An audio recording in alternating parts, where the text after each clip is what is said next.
بسم اللہ. اچھا نماز کی بات ہو گئی, روزے کی بات ہو گئی. حج میں ایک بہت ہی خوبصورت ایک حصہ ہے, اس کا تعلق ہماری فکری زندگی سے بہت زیادہ ہے.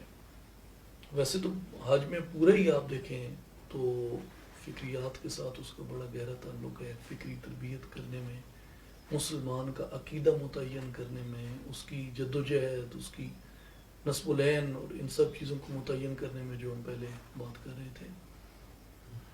لیکن جو تلبیہ ہے نا جی, تلبیہ کی ایک الگ خاصیت ہے, تلبیہ ایک الگ, اس کا فکر پہ بہت گہرا اثر ہے. یعنی آپ یوں کہہ لیں کہ تلبیہ کے کلمات میں ایک خاصیت ہے. ترمذی شریف میں غالباً یہ حدیث مبارک ہے کہ آپ صلی اللہ علیہ وسلم نے ارشاد فرمایا کہ جب بندہ تلبیہ کہتا ہے کوئی آدمی, اس کے ارد گرد کی ہر چیز تلبیہ کہتی ہے, اور فرمایا کہ چاہے وہ درخت ہوں, پتھر ہوں, ڈیلے ہوں, زمین کی ہر چیز شرق سے غرب تک وہ تلبیہ پکارتی ہے. اور اس میں جناب تو تشریف لے گئے ہیں وہاں پہ, جس وقت مسلمان مل کے یہ کلمہ کہہ رہے ہوتے ہیں نا جاتے ہوئے, اس وقت یوں لگتا ہے کہ وہ جو قرآن مجید کا فلسفہ ہے نا کہ زمین و آسمان کی ہر چیز اللہ کی تسبیح بیان کر رہی ہے, اس کا صحیح منظر وہ ہے جس وقت مسلمان تلبیہ کہتے ہوئے جا رہے ہوتے ہیں.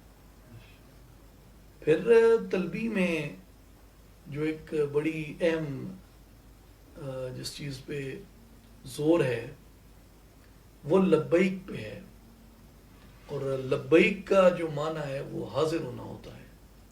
یعنی لبیک اللہم لبیک, لبیک لا شریک لک لبیک, ان الحمد والنعمت لک والملک لا شریک لک. تو آپ 4 بار کہتے ہیں میں حاضر ہوں, 4 بار آپ کہتے ہیں کہ لبیک میں حاضر ہوں, اے میرے مالک میں حاضر ہوں, اے میرے مالک میں حاضر ہوں, اے میرے مالک میں حاضر ہوں. اب 4 بار یہ اقرار کر کے آتے ہیں اس کے سامنے.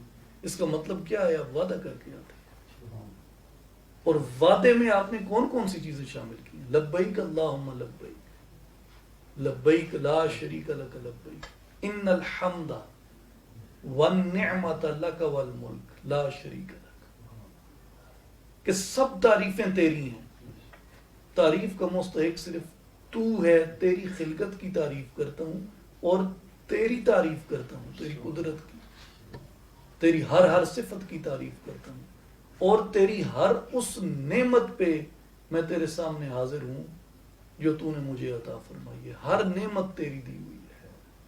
اب جنا تو ماں باپ نے ہے, لیکن ماں باپ کو اس نے وسیلہ بنایا, در اصل وہ نعمت اسی نے کی ہے. دیکھتا تو انسان آنکھوں سے ہے نا, لیکن آنکھیں نعمت ہے, نعمت اس کی دی ہوئی ہے. اور اس کے بعد ایک اہم چیز وہ یہ ہے کہ بندہ اس کے ملک کا اقرار کرتا ہے, اس کے مالک ہونے کا اقرار کرتا ہے, اور اس کو اپنا مالک مانتا ہے. یہ وہ بات ہے جو مسلمان کی فکر پہ تلبیہ میں سب سے مرکزی نقطہ ہے حاضر ہونے کے بعد, کہ میں حاضر ہوں. اس کے بعد یہ کہ میں 4 بار اقرار کیا میں نے حاضر ہونے کا, اور اختتام کیا ان 2 کلمات پہ کہ مالک تو ہے, تیرے بعد پھر میں کسی کو مالک نہیں مانتا, اور تیرا کوئی شریک نہیں ہے.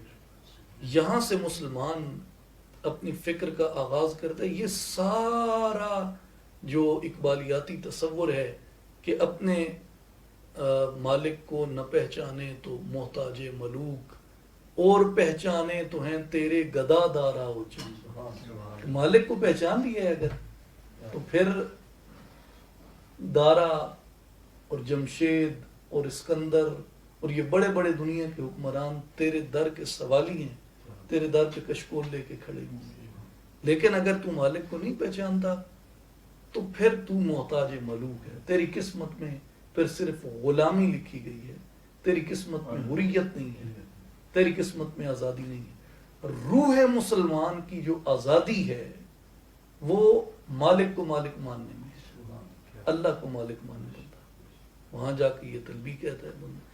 پھر یہ کہ تیرا کوئی شریک نہیں ہے۔ ایک تو اس کا تعلق خالص اس عقیدہ توحید سے ہے جو سورہ اخلاص بیان کرتی ہے، قل هو اللہ احد اللہ الصمد لم یلد ولم یولد۔ ایک تو اس کا تصور اس خالص عقیدہ توحید کے ساتھ ہے کہ اس کے ساتھ بندہ بتوں کی پرستش نہ کرے، کوئی اس کا بیٹا نہیں ہے، کوئی اس کے جو باقی گمراہ لوگوں میں جو اس طرح کی فکر تھی، جو جعلی معبود جعلی خدا لوگوں نے بنا رکھے تھے، تراش رکھے تھے، اس سے بندہ انکار کرتا ہے۔ اور اس کے ساتھ اگر آپ جو اس کی مالک ہونے کے ساتھ اس کو آپ ملا کے پڑھیں تو اس کا مطلب یہ ہے کہ میں تیرے مالک ہونے میں بھی کسی کو شریک نہیں بناتا۔ اور یہ 4 بار اس نے وہاں حاضر ہو کے اس نے یہ کہا۔ لیکن یہ چیز جو ہے یہ 2 چیزوں سے تعلق رکھتی ہے ہاں صاحب۔ ایک اس کا تعلق بندے کے اس فکر سے ہے جس میں وہ اپنے آپ کو اللہ کے لیے، اس کے دین کے لیے، اس کے مشن کے لیے تیار کرتا ہے۔ دوسرا اس کا جو تعلق ہے وہ تقوی کے ساتھ ہے، یعنی جب تک تقوی نہ ہو یہ چیز نصیب نہیں ہو سکتی۔ اب تقوی جو ہے، تقوی انسان کے سینے کے اندر ہے۔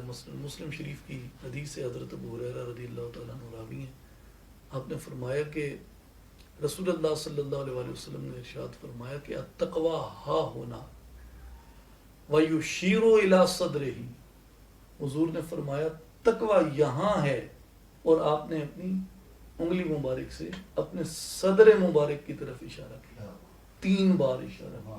صحیح مسلم کی حدیث، فرمایا کہ تقوی یہاں ہے، تقوی یہاں ہے، تقوی یہاں ہے۔ یہ بات دل سے ہوتی ہے۔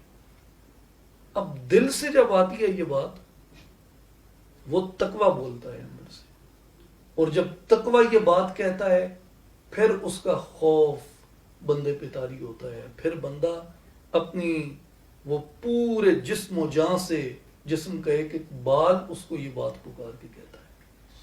مثال کے طور پہ امام ذہبی رحمۃ اللہ علیہ نے سیر اعلام النبلاء میں سیدنا امام زین العابدین رضی اللہ تعالیٰ عنہ کی بڑی ایک کمال ایک انہوں نے روایت لکھی،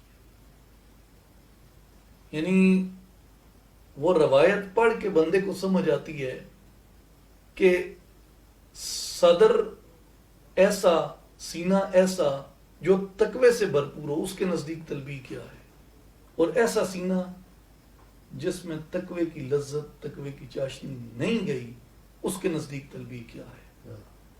یعنی ویسے تو جانے میں لاکھوں لوگ وہاں تلبیہ کہتے ہیں، اگر آپ سال بھر کا کہیں تو کروڑوں لوگ وہاں جا کے تلبیہ کہتے ہیں، لیکن جن کے اندر تقوی ہے، امام ذہبی رحمۃ اللہ علیہ فرماتے ہیں کہ امام زین العابدین رضی اللہ تعالیٰ عنہ آپ تشریف لے گئے حج کے لیے، احرام باندھا، اچھا احرام باندھ کے آپ جب جانے لگے تو رنگ زرد پڑ گیا، آواز بیٹھ گئی، اور تلبیہ نہ کہہ سکے، کہہ نہیں پا رہے تلبیہ۔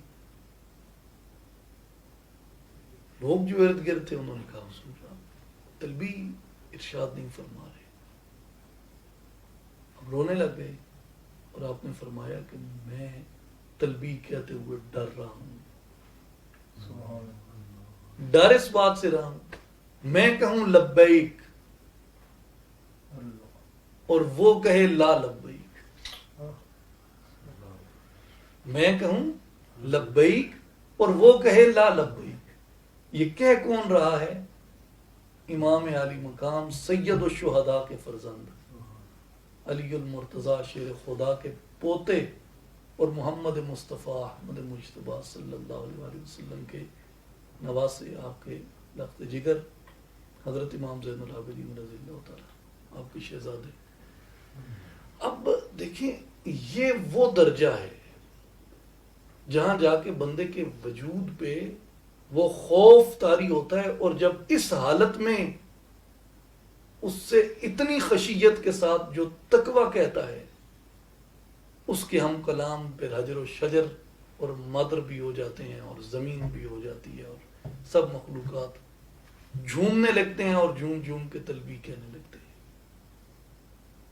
اور یہ وہ مومن ہے کہ اس کا حکم پھر اللہ تبارک و تعالیٰ اس کے اندر اپنے کرم کی تاثیر پیدا فرما دیتا ہے.